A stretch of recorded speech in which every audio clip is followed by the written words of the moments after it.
Մենք արդեն ավարտում ենք կենսաչափական անձնագրերի համակարգի ներդրման նախապատրաստությունը, առաջիկա օրերին մենք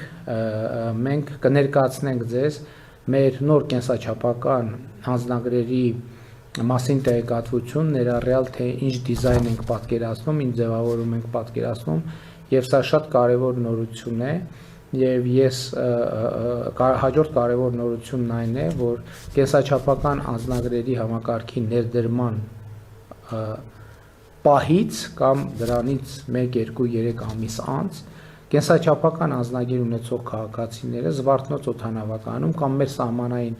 անցակետերը անցնելիս որևէ կոնտակտ չեն ունենա սահմանապահ ծառայության հետ։ Նրանք իրենց անձնագրերը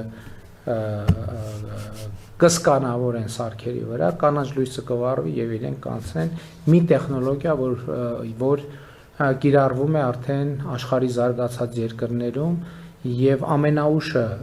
2027 թվականի առաջին կեսում մենք արդեն այդ համակարգերը կունենանք Զվարթնոց օդանավակայանում, ապա նաեւ մեր սահմանային անցման կետերում, Բագրատաշենում, Ագարակում,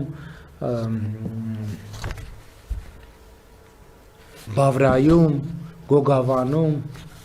հույս ունեմ մարգարան էլ կբացվի եւ մարգարայում նույնպես կունենանք եւ մյուս բացվելիք սահմանային անցման կետերը։